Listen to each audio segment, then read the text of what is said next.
흔히들 세상을 향해서 세상은 삭막하다라고 이야기합니다. 세상은 험하고 삭막하고 무섭습니다.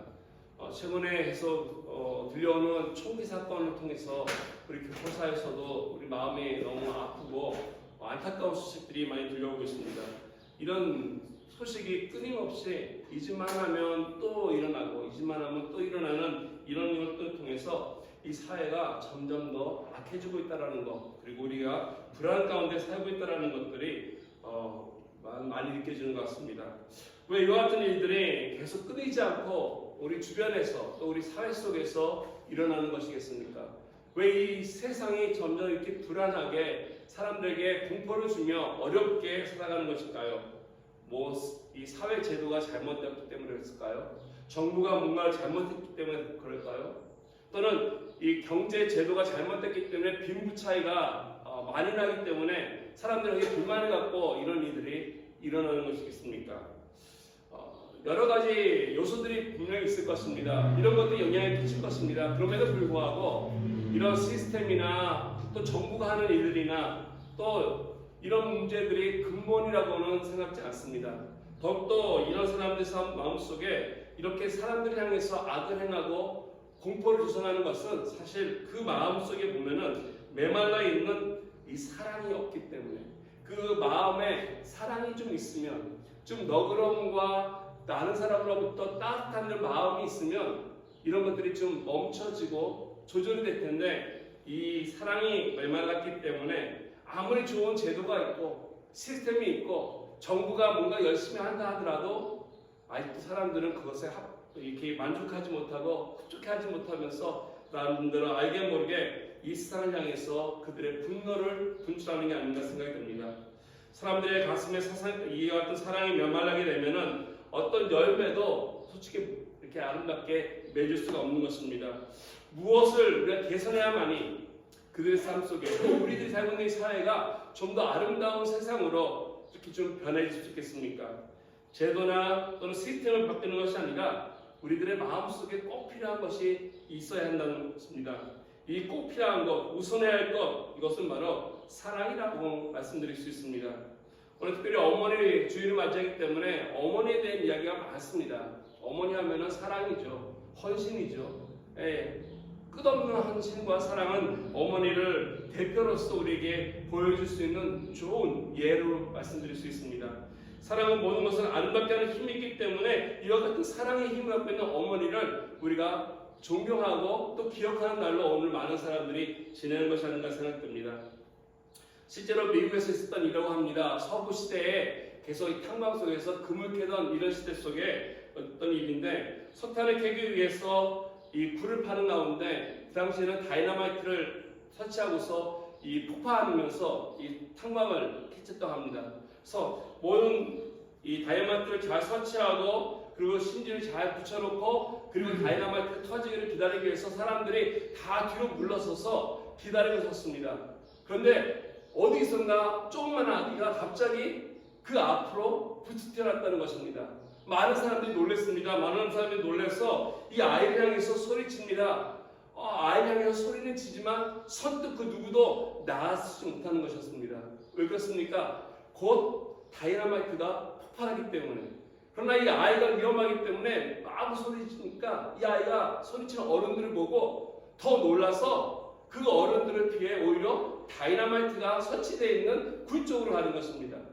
어떻게 했습니까? 갑작스러운 이런 상황 속에서 어떻게 그 아이를 구출할 수 있었겠습니까?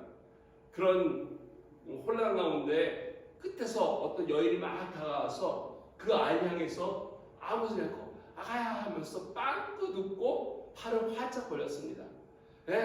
그 아기의 어머니였습니다. 이 아기가 그 엄마를 보더니 방향을 바꿔서 그 엄마에게 향해서 달렸다는 것이죠. 그래서 다행히도 다이너마이트가 폭발하기 전에 이 아기를 구출했다라고 하는 이야기가 있습니다.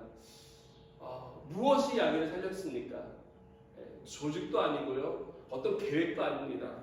정말로 이 아이를 살린 것은 그 엄마가 아이를 향했던 늘 품었던 그 사랑이 아닌가 생각이 듭니다. 이 시대에 진정 필요한 것이 있다면 이처럼 엄마라고 하는, 어머니라고 하는 존재가 자녀들 향해서 끊임없이 베풀어주는, 한없이 나눠주는 이와 같은 사랑이 오늘 우리에게 필요한 것입니다. 우리 자녀들에게 사실 돈이 중요한 것도 아니고 좋은 집이 필요한 것도 아니고 우리 자녀들에게 어떤 권세나 똑똑한 지혜를 주는 것이 아니라 가장 필요한 것이 있다면 참된 이 따뜻한 사랑이라는 것입니다. 사랑이 있을 때 이 자녀들이, 아이들이 바르게 자라고요. 사랑이 있을 때 그 인격이 바르게 형성이 되어서 이 사회 속에, 이 세상 속에 바른 길을 가는 그러한 인격체가 된다는 사실입니다.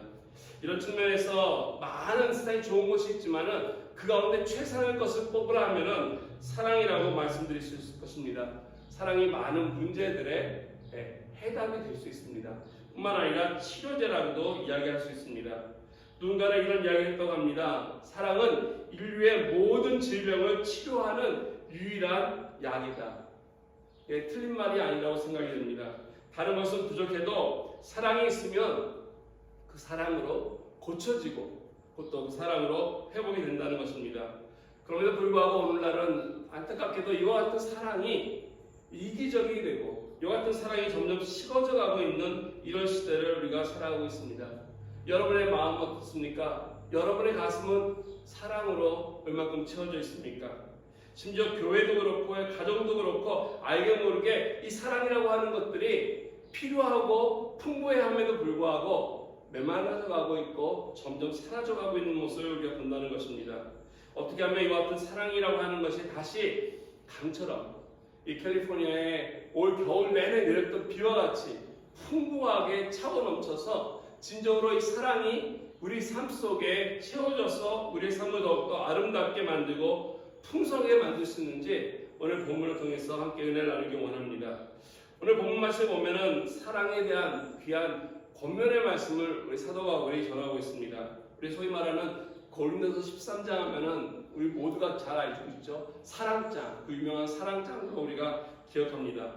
우리 먼저 28절에서 30절 말씀, 12장의 말씀을 보면은 사도 바울은 교회 사역에 대해서 우리가 몇 주 전서부터 계속 이야기해 왔지만은 교회 사역 속에서 필요한 은사들을 하나님께서 주셨다라고 말씀하고 있었습니다.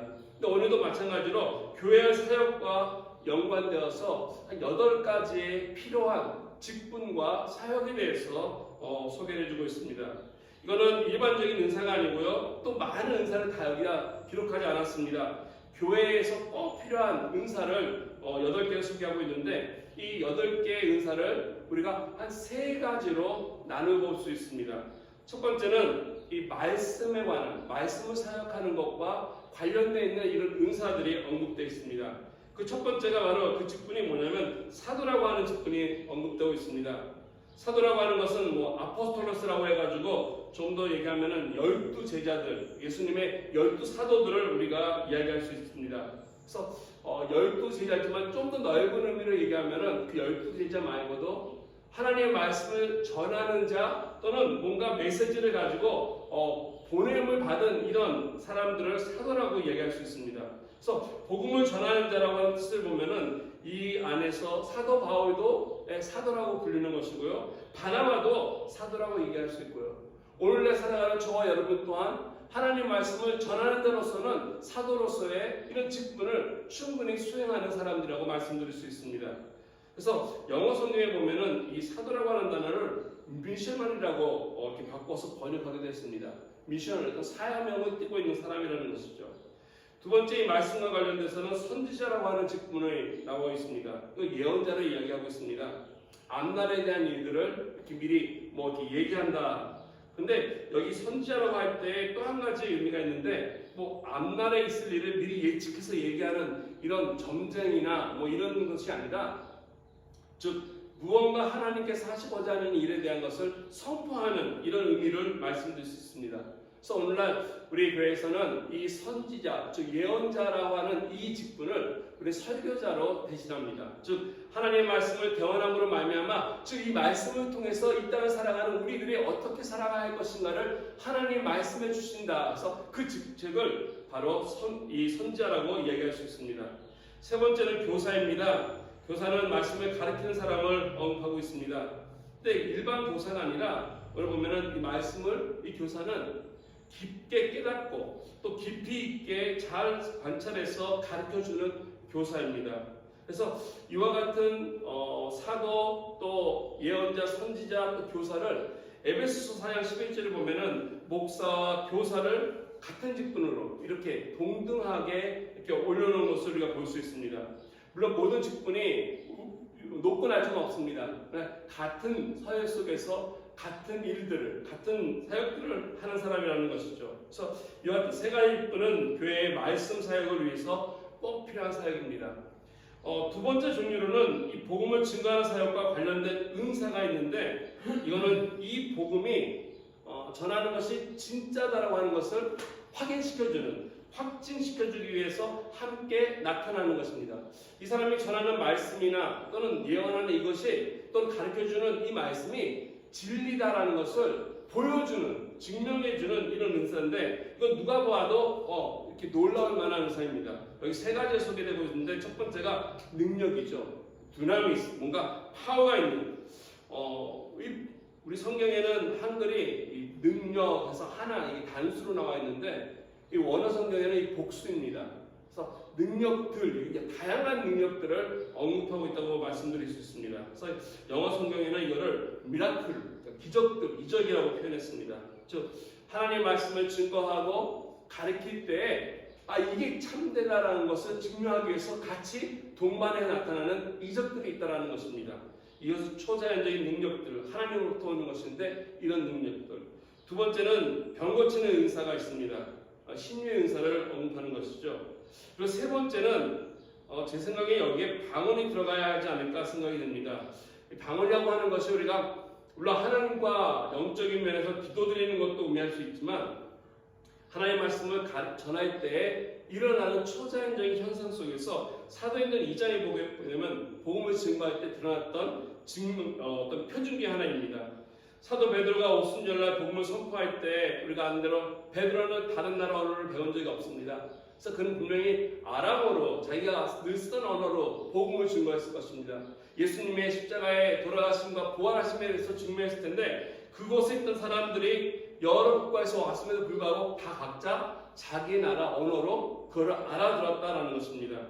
성령께서 초자연적인 능력으로 모든 사람들이 각자 자기 나라 말로 알아듣게끔 했다라는 것입니다. 즉 복음이 증거될 때, 말씀이 전해질 때 드러나는, 함께 나타나는 능력이라는 것이죠. 우리 몇 주 전에 같이 성령의 은사에 대해서 공부하면서 이것을 우리가 얘기 나누지 않았습니까? 이처럼 복음이 처음 드러나는 것에 이와 같은 놀라운 능력들이 드러난다는 것입니다. 그래서 첫 번째는 말씀에 관련된 것, 두 번째는 이 말씀이 전해질 때 드러나는 능력의 어떤 종류들이 있고요. 세 번째로는 교회 안에서 이런 사역과 더불어서 섬기기 위한 은사들을 이야기해주고 있습니다. 첫 번째가 돕는 것을 언급하고 있습니다. 섬기는 손으로라고 말씀드릴 수 있습니다.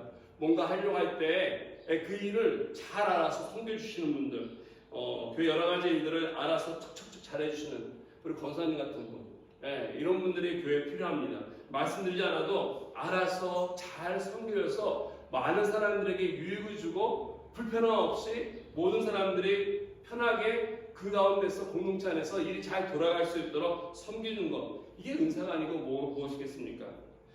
이런 은사들을 바로 섬김의 은사라고 말씀드릴 수 있습니다. 그래서 섬김의 손길, 이런 것들이 특별한 어떤 사람들에게 하나님께 주어서 그 사람을 통해서 독특하게 잘 뭔가 일이 이루어져서 모든 사람들이 함께 더불어서 하나님께 영광을 돌리는 데 같이 함께 나갈 수 있는 탁월한 능력을 갖고 있는 것들, 교회를 세우는 데 필요한 은사라는 것이죠. 그리고 마지막으로 나열된 것이 있는데, 이것이 바로 행정 같은, 즉 애드미니스트레이션, 뭔가 다스린다라고 하는 의미죠. 관리하는 것. 그래서 하나님의 사역을 하려고 하면은 뭔가 잘 관리가 되는 것 또한 필요하다는 것입니다. 왜냐하면 질서가 있어야 하고 이 질서답게 계획적으로 모든 일들이 진행이 되기 때문에. 사도 바울이 이와 같이 교회의 은사에 대해서, 그리고 다양한 사람이 있음에 대해서 교회에서 말씀한 다음에 오늘 8가지 직분에 대해서 이야기를 한 후에 오늘 29절과 30절에 보면은 이러한 질문을 던집니다. 다 그러면 교회 안에 사도이겠느냐? 다 선지자이겠느냐? 다 교사이겠느냐? 다 능력을 행하는 자이겠느냐? 다 병 고치는 은사를 가진 자이겠느냐? 다 방언을 말하는 자이겠느냐? 다 통역하는 자들이겠느냐? 예, 우리가 다 이런 것을 하겠느냐는 것입니다. 모든 사람이 똑같은 것을 하겠느냐는 질문입니다. 왜 이와 같은 질문을 하겠습니까? 그것은 바로 한 사람이 이 모든 걸 다 할 수 없다라는 것입니다. 우리에게 주어진 은사가 각각 다르다는 것이죠. 각 사람들에게 맞는 은사가 있고 그 은사를 통해서 교회를 섬길 수 있도록 하나님께서 해주셨기 때문에 그 은사를 통해서 우열을 가리지 않고 순서가 있는 것이 아니라 하나님 교회를 세우고 하나님 교회를 통해서 하나님께 영광 돌리는 일을 하기 위해 필요한 것임을 하나님께서 말씀해 주시기 위해서 교회에게 허락하신 거라는 것을 가르쳐주고 있다는 것입니다. 그럼에도 불구하고 안타깝게도 고린도 교회에는 이것을 잘 이해하지 못한 것 같습니다. 내가 갖고 있는 은사가 더 좋다, 더 유익하다 또는 더 높다라고 착각했던 사람들이 있습니다. 그래서 어떤 은사들을 사람들이 귀히 여기고 또 어떤 은사들은 하찮게 여겨서 좀 더 드러나는 은사에 대한 사모함이 있어서 이런 어려움들을 갖고 왔다는 것이죠. 표적 은사들, 병 고치는 은사는 사모하고 그렇지 않은 것들은 보이지 않는 것들은 좀 무시한다든가 또는 그렇게 하찮게 여겼던 이런 잘못된 오해가 있었다는 것입니다. 이 같은 은사에 대해서 관심을 가진 나머지 복음을 증거하는 거나 교회를 세우는 일에 고린도 교회가 어려움을 겪고 있었습니다. 뿐만 아니라 이런 이들의 역사 속에서도 교회 가운데 잘못 계속 전했기 때문에 잘못된 은사 위주로 나가는 이런 성향의 교회들이 또한 있었고 운동들이 있지 않았습니까? 그래서 오늘날도 은사를 강조하면서 은사를 가르쳐주는 것이 있다는 것이죠. 그건 대단히 잘못된 것입니다. 하나님의 은사는 성령께서 선물로 주시는 것이지 우리가 노력하고 애써서 배우는 것이 절대 아니라는 것이죠. 주신 것을 우리가 닦고 훈련하고 개발함으로써 하나님께 영광 돌릴 수는 있으나 이것을 하나님으로부터 내가 얻기 위해서 내가 무언가 해야 한다는 것은 아니라는 것입니다. 오늘 고린도 교회가 이것이 너무 이와 같은 은사에 집착한 나머지 이것이 전부라고 생각해서 잘못된 것에 대해서 31절에 사도 바울은 이와 같이 권면합니다. 너희는 더욱 큰 은사를 사모하라. 그런 것들 말고 이런 것들도 너희들이 사모하는 거 알고 있으나 이런 거 말고 더욱더 큰 은사를 사모하라. 내가 또한 가장 좋은 길을 너희에게 보이리라 하면서 시작되는 이 권면의 말씀. 무슨 은사를 말하는 거겠습니까? 네, 많은 분들이 사랑이 아닌가 생각합니다. 왜냐하면 그 다음 장에 우리가 알고 있는 말씀드린 것처럼 고린도서 13장 사랑장 아니겠습니까? 그래서 사랑을 얘기하는 것이다 라고 많은 사람들이 그렇게 생각합니다. 예, 일리가 있습니다. 왜냐하면 사랑이 중요하기 때문에 맞습니다. 그러나 조금만 더 보면은 여기 우리가 보면 이런 말씀을 이해할 수 있습니다. 우리 한국 성경에는 이렇게 되어 있어요. 더 큰 은사라고 하는 것이 우리는 단수로 되어 있는데 원문에는 복수입니다. 너희 더 큰 은사들을 사모하라. 그렇다면 사랑이라고 하는 것 한 가지만을 이야기하고 있지는 않다라는 것입니다. 그래서 사랑이다라고 하는 것만 본다면 약간 우리가 오해의 소지가 있을 수 있습니다. 뿐만 아니라 사랑이 과연 은사일까요? 우리가 사랑을 일반적으로 어떻게 보냐면 성령의 열매 가운데 사랑이라고 하는 열매가 있지 않습니까? 그래서 성령의 열매로 우리가 이것을 이해하고 해석하기 때문에 과연 바울이 얘기하고 있는 더 큰 은사들을 사모하라 얘기하는 이 은사가 무엇인가? 그러면서 무엇을 얘기하냐면 내가 가장 좋은 길을 보여주겠다. 이 가장 좋은 길이 바로 13장에 이야기가 나오는 사랑이라고 하는 것입니다. 이 길은 단수입니다. 많은 은사들이 있는데 이 은사들 가운데 가장 좋은 길이 있다 얘기하면서 사랑인데 우리가 사모해야 할 것은 뭐냐면 많은 은사들이 아니라 나에게 주어진 그 은사를 통해서 교회에 도움이 되고 교회를 섬기고 세우는 데 필요한 것이 있는데 이것을 쓰는 가장 좋은 길이 있다는 것입니다. 그 가장 좋은 길 그것이 무엇이냐? 그것이 바로 고린도서 13장에 소개하고 있는 사랑이라고 하는 것입니다. 예, 사랑이라고 하는 것이 바로 그 은사가 아니라 하나님께서 우리에게 주신 그 은사가 흘러가게 하는 좋은 길이라고 하는 것입니다. 이게 가장 좋은 최상의 길이라고 표현할 수 있습니다. 로빈슨 맥클레인 박사님은 성령의 삶이라고 하는 책 속에 이걸 소개하면서 그는 이렇게 얘기합니다. 마치 이 사랑이라고 하는 것은 강물이 이 강 줄기를 따라 강 바닥에 따라서 흐르는 것 같다. 이 강이 마치 강 바닥에 따라 흐르지 않고 범람하게 되면 문제가 생긴다는 거죠. 강이 범람하면은 멈춰서 홍수가 나고 양쪽에서 파괴하고 망치게 되는데 이 강 줄기를 따라 그 바닥에 따라 흐를 때 그 물이 아름답게 되고 그 주변을 물을 잘 주게 되고 윤탁하게 한다는 것입니다. 이와 같이 강불을 벗어나지 않고 하나님께서 주신 그 은사가 이 사랑이라고 하는 그 강물을 따라 흘러갈 때 가장 아름답게 사용될 수 있음을 이야기해주고 있습니다. 사랑이라고 하는 길을 그 은사가 벗어나게 되면 문제가 생기고 위험하다고 한다는 것입니다. 이런 측면에서 우리가 배울 수 있는 교훈 하나가 여기 있습니다. 내게 좋은 어떤 능력이 있고 좋은 은사가 있다 할지라도 그 은사가 사랑에 통해서 그 사랑의 길을 통해서 흐르지 않는다면은 아무리 좋은 능력이라 할지라도 아무리 좋은 은사라 할지라도 의미가 없다는 것입니다. 분명히 하나님은 저 여러분에게 많은 것을 주셨고 좋은 것을 주셨습니다. 능력도 주시고 은사도 주셨고 섬기는 공동체 주셨습니다. 하나님 앞에 아름답고 좋은 일들을 할 수 있도록 우리에게 직분도 주셨고 지식도 주셨습니다.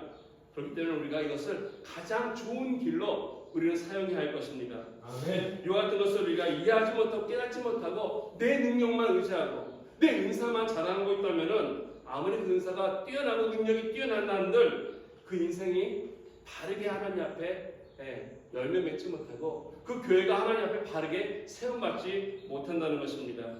결국 그 베이스에 사랑으로 흐르지 않냐면 결국 그 은사를 통해서 망하게 되고 오히려 그 은사가 복이 되지 않는다는 것입니다. 오늘날 우리가 살고 있는 시대가 어떤 시대입니까? 오늘날 살고 있는 시대가 가면 갈수록 발달해가지고 최첨단을 달리고 있지 않습니까? 4차 혁명 시대라고 이렇게 얘기하기도 하고요. 요즘에는 AI라고 하는 것들이 나와가지고 이제는 우리 사람을 대신한다라고 이야기하고 있지 않습니까? 이제 곧 AI가 비서들을 대신한다고 하기도 할 뿐 아니라 수술을 하는 수술실에서도 의사를 대신하는 AI가 나왔다고 할 정도입니다. 오히려 AI가 더 정확하게 수술도 잘한다고 합니다. 뿐만 아니라 이런 시대를 우리가 살아가면서 조금씩 시대가 발전하면서 우리가 이 기계들한테 우리 자리를 좀 편리하게 이렇게 뺏기는 게 아니라 내주는 것 같습니다. 예전에는 밥을 하기 위해서 밥을 하고 가마솥에 써서 밥이 타지 않기를 기다렸지 않습니까? 깜빡 졸거나 시간대를 놓치면 밥이 새까맣게 타는데 우리 요즘에 새까맣게 태우지 않잖아요. 전기가 없이 알아서 꾹꾹가 알아서 밥이 맛있게 됐습니다 알려주기도 하잖아요. 얼마나 편합니까? 근데 이것이 발전돼가지고 이제는 AI가 전기 없이 하듯이 의사, 변호사, 다른 일들도 한다는 것입니다. AI 변호사가 변호를 한다면 얼마나 잘하겠습니까? 모든 법을 다 알고 있기 때문에 누가 그 변호사 당해낼 수 있겠습니까? 아마 어쩌면은 설교자도 AI가 하지 않을까? 성경을 다 알고 있고 신학을 다 알고 있는데 그런 AI가 설교를 한다면 얼마나 더 정확하게 말씀을 증거할 뻔했습니다. 가장 편리한 시대 아마 그럴지도 모르겠습니다. 근데요 이와 같은 시대들이 가면 갈수록 오늘날 우리가 살아가고 있다는 것이에요. 이번 팬데믹을 지나면서 나온 조사에 의하면 우리 아이들이 청소년들이 핸드폰과 같이 지내는 시간이 하루에 70%가 넘는다고 합니다. 70% 이상의 시간을 핸드폰과 즉 사람과 대화하는 것보다 기계와 생활하는 시간이 더 많다는 것입니다. AI와 대화하고 기계랑 같이 살아가고 있는 것들 여러분 생활 속에서도 아마 기계랑 같이 살아가는 시간이 점점점 더 많아지지 않는가 생각이 됩니다. 기계가 된다고 해서 우리가 좀 편리를 해야겠지만은 과연 우리가 행복할까요? 기계가 됐기 때문에 첨단화가 됐기 때문에 우리의 삶이 좀 더 질이 높아지고 좀 더 행복을 누리면서 살아갑니까? 우리 사회가 그렇지 않습니다. 절대 그렇지 않습니다. 오히려 자살하는 사람들, 또 어려워지는 사람들, 그리고 총기 사건 같은 이러한 어려운 일들, 아픈 일들이 점점 세상 속에서, 사회 속에서 늘어나고 있는 것을 보지 않습니까? 어떻게 하마니 이와 같은 세상이 발달했음에도 불구하고 이 세상을 우리가 따라가지 아니하고 하나님 말씀 가운데서 저와 여러분에게 주어진 것을 가지고 아름다운 결실을 맺으며 살아갈 수 있을까? 오늘 아침 우리가 물어야 할 질문이 있다면 이것이 아닐까 생각됩니다. 어떻게 해야만이 정말 오늘 바울이 이렇게 소개하는 이 사랑의 길이라고 하는 가장 좋은 길을 우리가 따라서 할 수 있을까? 어떻게 하면 이 길을 따라서 우리가 좋은 열매를 맺을 수 있을까를 한번 같이 물어보면 좋겠습니다. 특별히 13장 1절에서 3절을 보시게 되면 오늘 사도 바울은 이 사랑을 따라서 우리가 살 때에 우리가 맺을 수 있는 세 가지 영역이 나오고 있습니다. 첫 번째가 언어라는 것이에요. 말. 두 번째는 능력이고요. 세 번째는 희생입니다. 이 세 단어가 1절, 2절, 그리고 3절에 소개가 되고 있습니다. 우리가 이걸 하나씩 살펴보면서 한번 정리해보기 원합니다.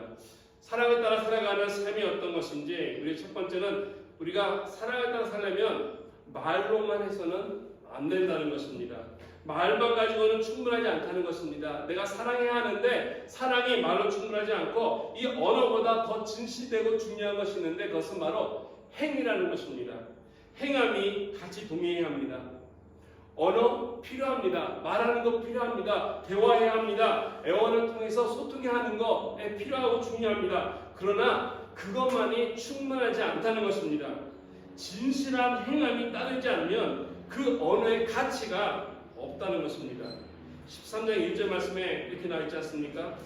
내가 사람의 방언과 천사의 말을 할지라도 사랑이 없으면 소리나는 구리와 울리는 꽹과리가 된다. 여기 말하는 사람의 방언은 우리 흔히 말하는 방언을 의미할 수도 있고요. 또 이렇게 말을 잘하는 어떤 좋은 언변술이라고도 이야기할 수 있을 것입니다. 아주 이렇게 부드럽게 말도 잘하시는 분들 있지 않습니까? 표현도 잘하시고, 그래서 우리의 마음을 이렇게 사는 사람들, 이런 것도 얘기할 수 있고요. 또 천사의 말이라고 하는 것은 정말 이 말 그대로 어떤 천사의 목소리, 아주 듣기 좋은 보이스 같은 이런 언어들을 이야기할 수 있습니다. 누가 들어도 야, 정말 저거 천사가 아니고서 어떻게 저런 소리를 낼 수 있을까? 어떤 노래를 부르시는 분도 있고요, 말씀하시는 분도 그런 얘기를 우리가 할 수 있는데, 그럼에도 불구하고 사랑이 없으면 오늘 사도 바울은 뭐라 얘기하냐면 소리나는 구리와 울리는 꽹과리가 된다는 것이죠. 사랑이 없으면 아무리 좋은 언어를 할지라도, 그 듣기 좋은 그런 보이스를 할지라도 요란한 소음이 된다는 말입니다. 인격이 사라져 있는 기계와 같은 아주 시끄러운, 전혀 알아듣지 못하는 소음에 불과한 그러한 말들이라는 것이죠.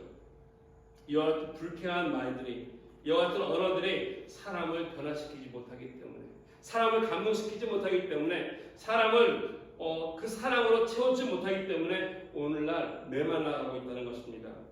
물론 사랑의 언어 필요합니다.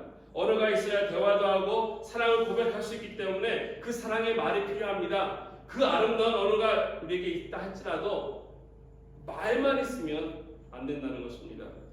요한에서 3장 18절에 보면 사도 요한은 다음같이 권면합니다. 자녀들아, 우리가 말과 혀로만 사랑하지 말고 행함과 진실함으로 하자라고 우리에게 말씀해주고 있습니다.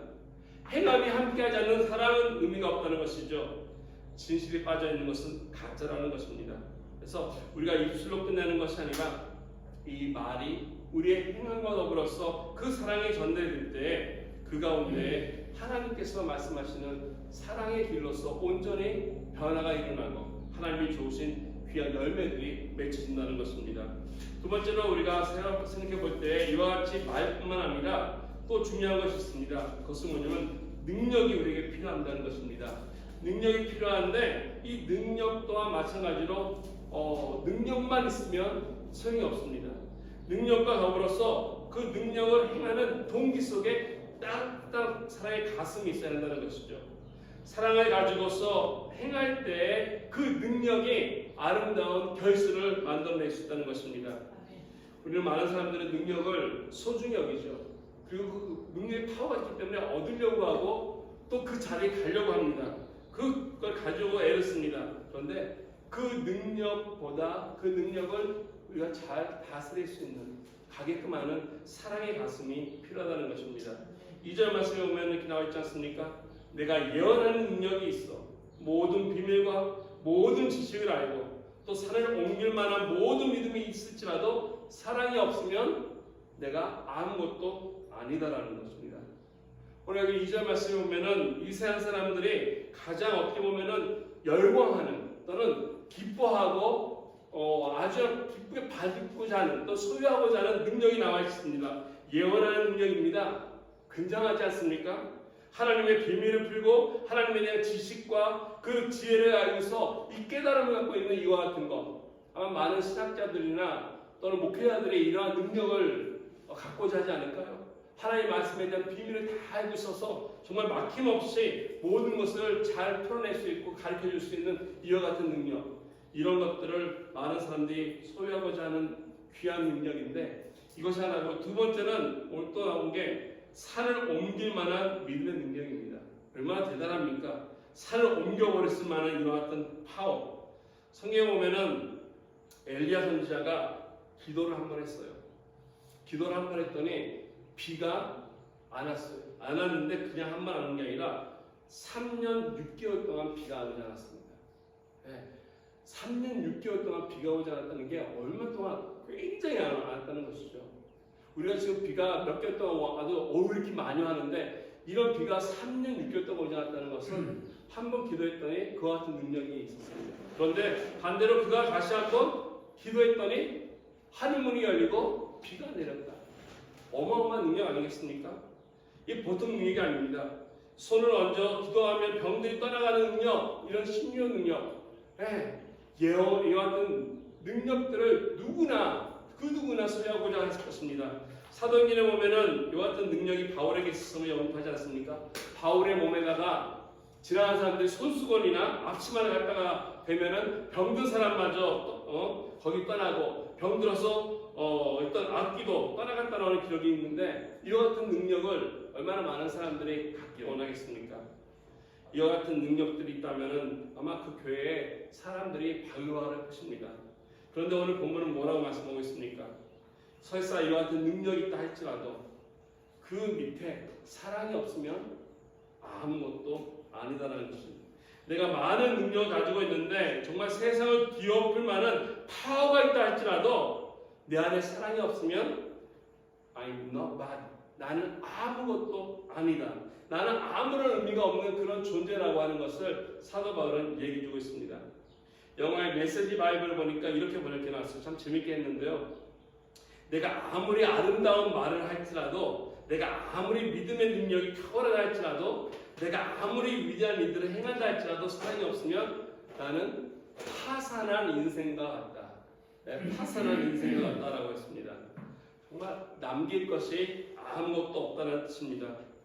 우리에게 능력 필요합니다. 능력 있어야 하죠. 그런데 그 능력보다 더 중요한 것은 그 능력을 행하는 뜨거운 사랑하는 가슴이 우리에게 있어야 한다는 것입니다. 우리가 복음서를 읽다 보면은, 또는 복음서를 공부하다 보면 예수님께서 많은 이적들을 행하지 않으셨습니까? 예수님이 행하신 이적들 가만히 보면 정말 신구약을 통틀어서 예수님보다 더 많이 이적 행한 분들은 나오지 않을 것입니다. 예수님이 행했던 이적들을 가만히 보면은 이 이적들이 오늘날 행해지면은 정말 수많은 사람들이 교회에 모일 것입니다. 그런데도 예수님이 행한 이적들을 가만히 보면 그 한 사람 한 사람 위해서 행했음을 우리는 볼 수 있습니다. 많은 사람을 모으기 위해서, 인기가 아니라 이 많은 사람들이 함께 모여서 기뻐하고 즐거워하는 것을 바라는 것이 아니라 그 한 영혼 한 영혼을 귀히 여기는 하나님의 사랑의 마음이, 국률한 마음이 그 마음속에 있었기 때문에 예수님의 이적이 귀한 것입니다. 어떤 능력을 행하시기 전에 예수님 먼저 그 사람에 대한 국률한 마음을 가지고 계셨고, 그 사람을 불쌍히 여기셔서 그 고통을 예수님은 본인의 고통으로 느끼셨고, 그의 아픔으로써 그를 위해서 기도하고 이적을 베풀어 주실 때 놀라운 일들이 일어났다는 것이죠. 육신의 질병만 난 것이 아니라 그의 영혼까지도 고침받는 놀라운 구원의 역사가 그 가운데 일어났습니다. 능력이라는 것, 말이라고 하는 것, 우리에게 중요하고 소중한 것 맞습니다. 근데 이런 것이 사랑의 길로, 사랑에 따라 흘러가지 않는다면 좋은 결실을 맺지 못할 것입니다. 그렇기 때문에 이런 면에서 우리는 능력 자체보다도, 어떤 좋은 말보다도 먼저 하나님 앞에 사랑으로 진실로 행하는 행함과 뜨거운 사랑의 가슴을 하나님께 강구해야 할 것입니다. 아멘. 마지막으로 우리가 사랑에 따라 살아갈 때 필요한 것이 있으면은 그건 뭐냐면 희생입니다. 근데 희생도 희생만으로는 안 된다는 사실입니다. 희생보다 이 희생이 좋은 열매로 맺으려면은 그 희생 또한 사랑이 같이 동반돼야 한다는 것입니다. 3절 말씀에 보면 이렇게 나와 있습니다. 내가 내게 있는 모든 것으로 구제하고 내가 내게 있는 모든 것으로 구제하고 또 내 몸을 불사르게 내어줄지라도 사랑이 없으면 내게 아무 유익이 없느니라. 여기 말하는 거 보면요, 구제가 그냥 구제가 아닙니다. 모든 것으로 구제하는 것, 내가 가지고 있는 모든 것으로 하는 구제, 그건 대단한 구제 아니겠습니까? 우리가 우리의 일부를 이렇게 가지고서 누구를 돕거나 도네이션해서 하는 구제도 참 훌륭하고 아름다운 구제인데, 여기 말씀에 보면은 내가 가진 모든 것을 다 내어서 구제한다는 것입니다. 여기서 한 걸음 더 나가서 내 몸을 불사르게 내어줄지라도, 이건 대단한 희생이죠. 운동가에 보면 그냥 불타르면서 자기 자신을 희생시키면서 하는 이런 운동권에 있는 사람들 있지 않습니까? 이런 사람들 보면 참 대단한 사람인데, 그럼에도 불구하고 이러한 우리 사람들이 상상할 수 없는 수준의 헌신과 희생이 있지만, 그럼에도 불구하고 사랑이 없으면 오늘 말씀해 보니까 아무런 유익이 없다. 아무런 유익이 없다. 아무런 가치가 없다는 것입니다. 희생이라는 건 중요하고 소중한 것이고 필요한 것인데, 그 희생의 동기가 사랑이 아니면 아무런 의미가 없다는 것입니다. 그래서 소위 정치인들이 선거 때마다 나와서 하는 그들의 희생의 모습도 보이지 않습니까? 한국 보면은 이렇게 겨울철에 연탄 나르는 것들, 또 선거 때 시장에 가서 악수하고 국밥 먹는 것들, 이런 모습들이 보면은 뭔가 보여주기 위한 헌신, 봉사들, 여기는 사랑이 없습니다. 그렇기 때문에 그때만 지나면 다 사라지지 않습니까?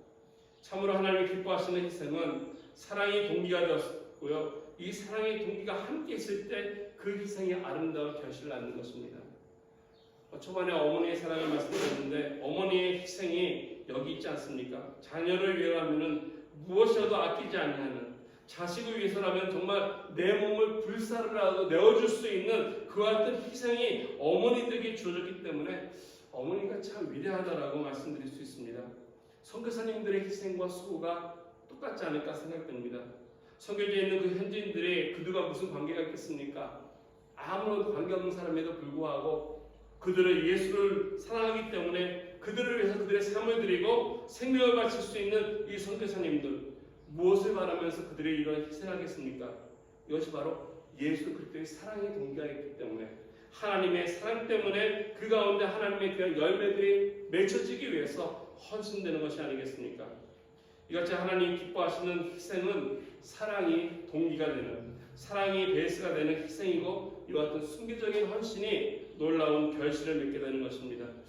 저희의 삶 속에 있는 우리들의 은사들, 우리들의 직분들이 어떠한 길로 걸어가고 계십니까? 하나님의 사랑의 길로, 가장 좋은 길로 함께 걸어가길 원합니다.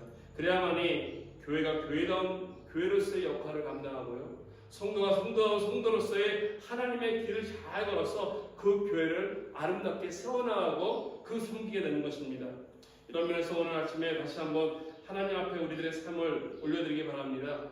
우리들의 마음을 하나님 앞에 그 다른 것보다도 좀 능력이 부족해도, 언변이 좀 부족해도, 내가 좀 사랑하고 구제하는 마음이 부족해도 그 대신 사랑이 가득 차길 원합니다. 내 남은 인생에 다른 길이 아니라 하나님이 가신, 보여주시고 이끌어주시는 이 사랑의 길로 달려가게 하여 주십시오. 하나님의 사랑에 매여서 이 사랑의 길로 가게 해주십시오라고 하나님 앞에 함께 기도하며 나가기 원합니다. 그래서 나에게 주신 은사들이 하나님 앞에 아름답게 사용되고, 나의 역할을 통해서 하나님을 통해 영광 돌릴 수 있는 저와 여러분 되기를 주님의 이름으로 축원드리겠습니다. 아멘.